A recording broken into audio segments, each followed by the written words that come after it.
you've been coaching for a long time and have a lot of experience, but this is different. And I'm just curious, to step in and be able to lead the team to a win like that. Just can you describe your emotions and just how it feels? Yeah, well, first off, kudos go to Coach Musselman. I'm not in this environment to coach in here if he didn't offer me the opportunity to come here and coach and grow as a college coach. Because you can be in the, coaching as long as you can in the NBA, but this is a different environment. You're dealing with much younger players. So for him trusting me to now take the team out on the road to go play, but also in practice, and I think this is what he does with all of his assistants. We all have opportunities at practice to be in control of a station, but I think that also prepares you for it. And I've had the opportunities of being able to step in and coach and how to coach a team. But, as I said from a couple of days ago, when I shared with Coach Musselman that, I have to coach how I coach, and that's always delicate because you're in between what you feel and what you already do. But Mus just said, hey, just do what you need to do. All he cares about is, hey, just get a win out of it, get a win. And you fell behind by 8 there with about 9 minutes left. It could have gotten away from you. You called a timeout. What was the message in that moment? And then what did you think about the way the guys responded? Well, it's a good friend of mine that's with the New York Knicks, and he's almost like a breathologist. And I've always used his technique on breathing. And I called a timeout, and I just told those guys to breathe. Forget about what is just happening, what's happening, to breathe, because I need to get you some clarity in your mind right now. And that really helped. And I think sharing with them that, look, guys, as bad as it is, guess what? I think at that time we were down, what was it, 8 or 9?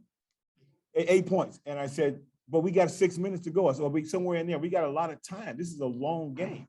And the guys, I said, certain guys are going to make a big play. Certain guys are going to get a big rebound. And that came to fruition. Bob? Hey, Keith, congratulations. You've had a lot of good experiences as an NBA coach, I'm sure, but where does this rank with, I guess, your coaching thrills to beat such a big game and to do it back in your hometown too? What does that mean? It was, obviously the time to come back and play a championship game in New Orleans, and family had to come there. I'm literally 8 minutes from here. 8 minutes from here. When I went to my mom's house on yesterday, and I shared in the beginning, I hadn't seen her in 3 years, and to walk in, and when I went into the house, she didn't know I was coming because I told her there's a possibility that I may not come. I don't know what the protocol might be. And when I went in, my cousin was out waiting for me, and she just said, hey, one of the other brothers want to see you outside. And she came outside and saw me, and she was speechless, So that was nice. And then to come back here and with all of them right here, 8 minutes from our house, that I pretty much grew up in, and for them to be here once again for a great moment. And again, she has known Coach Musselman from when I started way back in 1989 with him. And then the guy said, Jalen, I think I see threw Gatorade on you, but he said the other guys threw water on you. Were you expecting that, or how'd that feel? No, well, it was a big game for him, and every game you win is a big game. And they got to celebrate every game when they win one, and then learn from the ones that they lose. And so when I walked in, I knew someone was up because everybody was quiet and it was real fishy. And all of a sudden, when I came around the corner, so I'm sure it was Jay Will and then JD Note that kind of instigated all that stuff, along with Devo Davis. And then that three, Jalen isn't known as a 3-point shooter, but they left him open. I think you said something about you're going to get a 3. Could you go through that? I just told him that because he's our catalyst with the basketball, anytime we get in trouble, the ball got to find Jay Will, because he can get you everyone centered and get them back where they need to go because the ball's in the middle of the floor. And he's going to make the right decision. But I also said to him, you're going to make a big 3 here. I don't know when, but you're going to make a big 3 for us. And it finally came, and he made that big 3.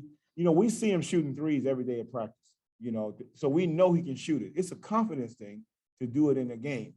And that's where it's going to come down for him to be a 3-point shooter, because he has the range to do it. I see it every day in his practice, every day when in the morning time when he's working out with one of the coaches or working out with one of the GAs, he shoots it. And he'll tell you, it's just me getting confidence.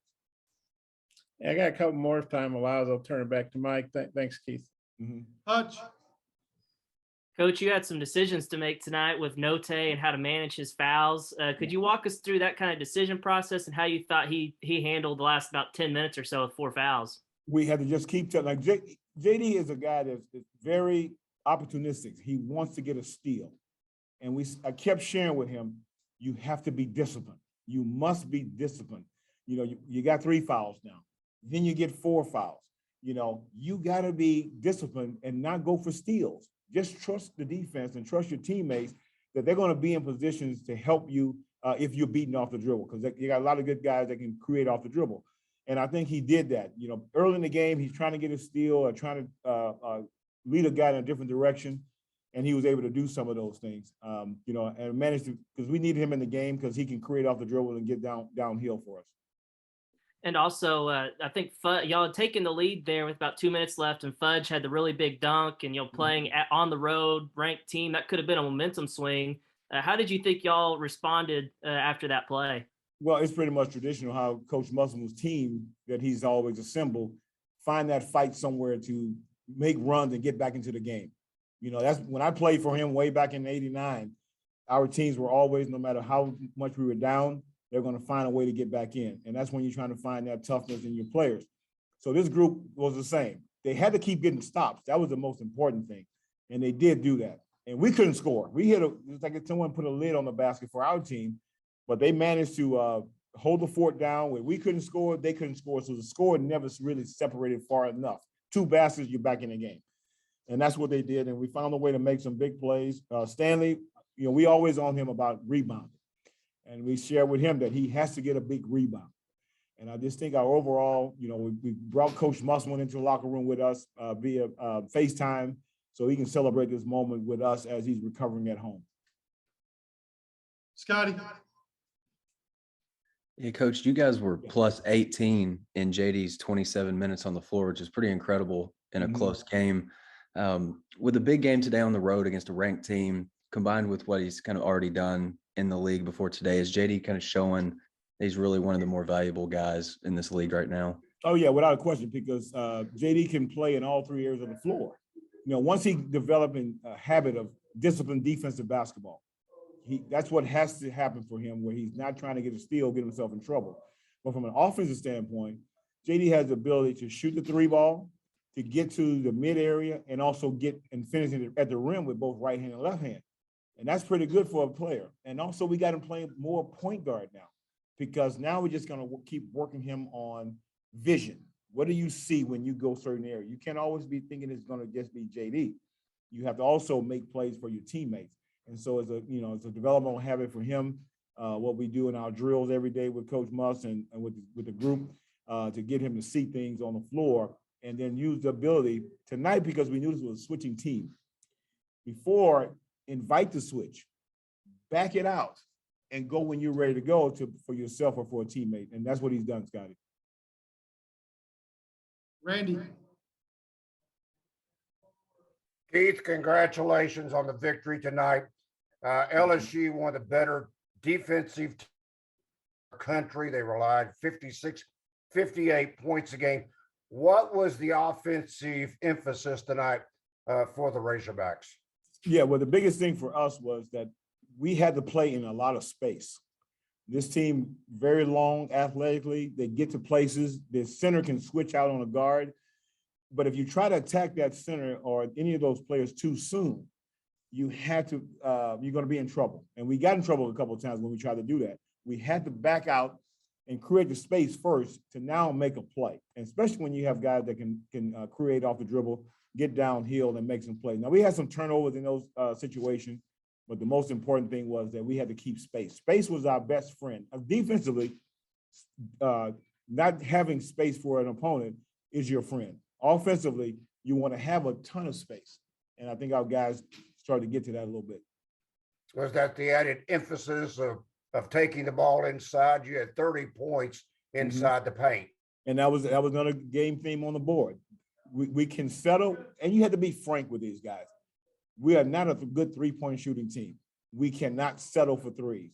What we can do is get to the paint, make a play, draw a foul. Now maybe you kick it out and the guy can make a timely three.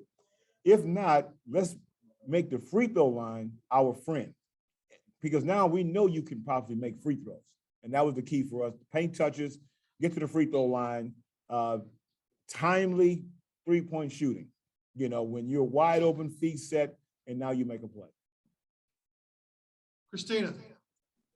Coach, I was also just wondering about 3-point defense. 3-point defense has been kind of a problem for this team so far, but held LSU to 26%. So I was just wondering what was different about this game. Well, I think a combination of, what Coach Argento wanted to do with this defense, is switch to kill the three. Switch to take away rotation, even on the NBA level. The limited amount of time that you're in rotation limited the opportunity for three-point shooting.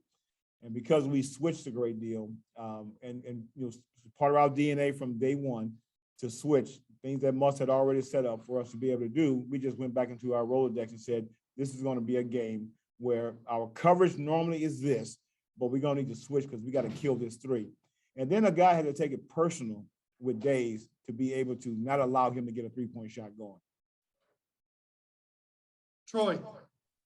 Hey, Coach, congrats again. I know you kind of already touched on this a little bit, but 0 for 8 from three-point range in the first half. But in the second half, you made 5 threes, and I believe 3 of them were within the last 4 or 5 minutes, and they seemed to be pretty good, timely threes for you guys. How happy were you with your three-point shooting in the second half? Well, you have to be able to share with a player. Right now, tonight, this is not your strength, okay? This is not your strength, a three-point shot, but you do have a drive game. You can get to the foul line. And so the timely threes that we talked about was when there was a paint touch, kick out three, or there was a nice post pass, and now we can spray the ball out to someone on the perimeter.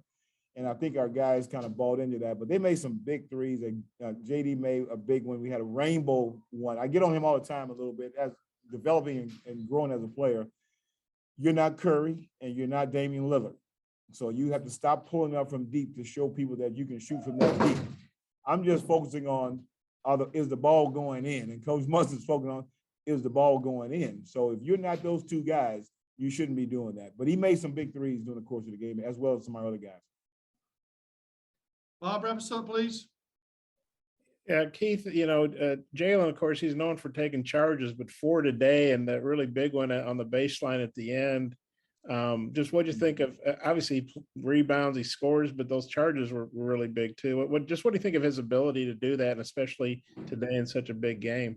Well, that's a super skill, first challenging shots at the rim as a shot blocker, and then being aware to be out of the restricted area to take those charges.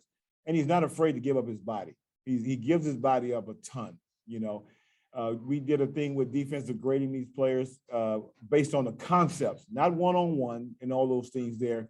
And Jalen graded out at the top because he knows where to be, when to be there, and how to be there. And while he's taking charges, that's something that he's always done. He's not afraid of it. I just try to tell him, make sure you have the padding that you need because you're going to be on the floor a lot. And he doesn't mind giving up his body. And then you said you hadn't seen your mom in 3 years, I assume, for COVID safety. I mean, what was it like seeing her? And I hope you guys got to share some time after the game. And if so, what was that like? Yeah, well, got a chance to see briefly with her yesterday because we had to get back over here for a team film and a team dinner that we had, the bonding part of that. So I only spent about an hour and a half, close to 2 hours with her yesterday. And then she came to the game and I got a chance to spend some time with her. Now, once I finish this, I'll go back out before we get on the bus to leave to get to the airport. That was always good because we wanted her to come out to visit us in California, but it was just too risky for her to get on a plane and fly. And so the timing of it all was to make sure that COVID had settled down a little bit to be able to see her. And obviously it was great seeing her. My son also played today in the Hula Bowl, so we had a lot of stuff going on. And then I also had a death in the family. So I had half my family that would have come to the game as well, had to go to a funeral service today. I'm sorry to hear about that. We can make a big difference. Like Jalen was saying, you guys were at the bottom of the SEC barrel at this time a week ago. Now, you're springing back to life. Just how do you feel about how the teams responded to that tough 0-3 start and just how well you guys are playing and moving forward? Well, it's something that coach does all the time. We're trying to find a combination. He's trying to find the right combination. Obviously, the assistant coach are all right there with him. We're all trying to find the fit of everyone, who fits together. And eventually you start settling in on, say, okay, for 2.5 games prior to the Missouri game, we had played some good basketball. We just couldn't come away with a win. So you saw some growth taking place with this team. We just couldn't get the win. at some point you just keep grinding. You keep grinding, and eventually you get to a point where you find a way to win big, and then you win big on the road, which now keeps confidence building. But we're not going to allow these guys to get too comfortable. We always say, and as a basketball player myself, enjoy the win, celebrate the win, then we'll get back to work the next day. BetOnline would like to wish you a happy new betting year as we continue our march to the playoffs and beyond. BetOnline remains the #1 spot for all the best sports wagering action for 2022. New year and a new updated desktop and mobile wagering to sign up today and receive your 50% welcome bonus on your first deposit. Just use our promo code BELIEVE to get started. That's BLEAV. From football, basketball, hockey, boxing, and UFC, right to your favorite Vegas casino games. Don't wait to take advantage of all the amazing offers available for 2022. BetOnline is the fastest and easiest way to wager on all your favorite sports. BetOnline, where the game starts.